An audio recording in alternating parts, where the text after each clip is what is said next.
स्वर्ग और नर्क हिंदी कहानी। एक बुजुर्ग महिला की मृत्यु हो गई। यमराज उसे लेने आए। महिला ने यमराज से पूछा, आप मुझे स्वर्ग ले जाएंगे या नर्क? यमराज बोले, दोनों में से कहीं नहीं। तुम्हें इस जन्म में बहुत ही अच्छे कर्म किए हैं, इसीलिए मैं तुम्हें सीधे प्रभु का धाम ले जा रही हूँ। बुजुर्ग महिला खुश हो गई और बोली, धन्यवाद, पर मेरा आपसे एक विनती है। मैंने यह धरती पर सबसे स्वर्ग नर्क के बारे में बहुत सुना है। मैं एक बार इन दोनों जगहों को देखना चाहती हूँ। यमराज बोले, तुम्हारा कर्म अच्छे हैं, इसीलिए मैं तुम्हारी इच्छा पूरी कर देती हूँ। चलो हम स्वर्ग और नर्क के रास्ते से होते हुए प्रभु का धाम चलेंगे। दोनों चल पड़े। सबसे पहले नर्क आया। नर्क में बुजुर्ग महिला ने जोर जोर से लोगों की रोने की आवाज सुनी। नर्क में सभी लोग दुबले पतले बीमार दिखाई दे रहे थे। महिला ने एक आदमी से पूछा, यह आप सब लोग की ऐसी हालत क्यों है? आदमी बोला, तो और कैसी हालत होगी? मरने के बाद जब से यहाँ आया हूँ, हमने एक दिन भी खाना नहीं खाए हैं। भूख से हमारी आत्मा तड़प रही है। बुजुर्ग महिला की नजर एक विशाल पतीले पर पड़ी, जो कि लोग की कदम से करीब 300 फुट ऊंची होगी।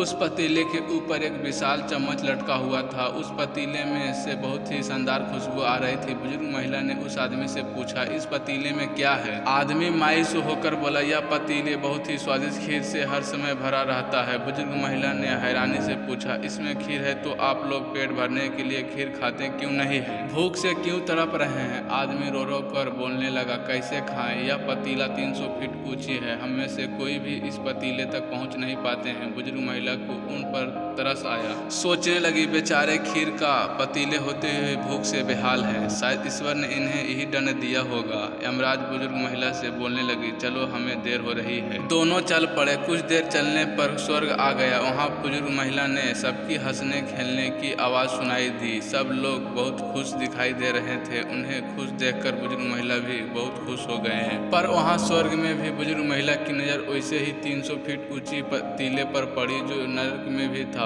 उसके ऊपर भी वैसे ही चम्मच लटका हुआ था। बुजुर्ग महिला ने वहाँ लोगों से पूछा, इस पतीले में क्या है? स्वर्ग के लोग बोले, इसमें बहुत ही स्वादिष्ट खीर है। बुजुर्ग महिला हैरान हो गई। उनसे बोला, पर यह पतीले तो 300 फीट ऊपर है। आप लोग तो इस पतीले में पहुँच नहीं पाते होंगे। उस हिसाब से तो आप लोग की खाना मिलता ही नहीं होगा। आप लोग भूख से बेहाल हो गए। पर मुझे तो आप लोग इतने खुश लग रहे हैं, ऐसे कैसे?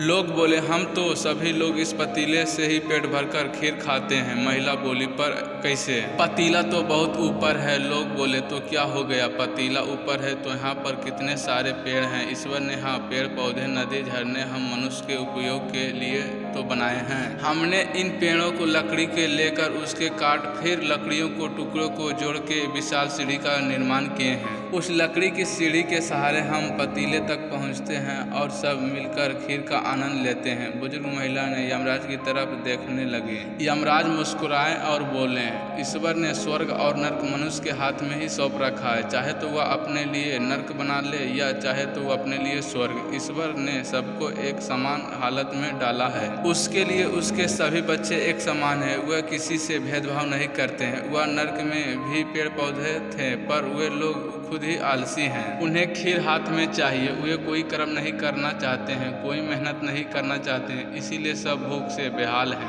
यही तो ईश्वर की बनाई हुई दुनिया का नियम है। जो कर्म करेगा, मेहनत करेगा, उसी को मीठा फल खाने को मिलेगा। अर्थात स्वर्ग एवं नर्क आपके हाथ में ही है। मेहनत करो, अच्छे कर्म करो और अपने जीवन को स्वर्ग बनाओ। अगर कहानी आपको अच्छी लगी हो तो वीडियो को लाइक करें और चैनल को सब्सक्राइब करें और दोस्तों को पास भी शेयर करें।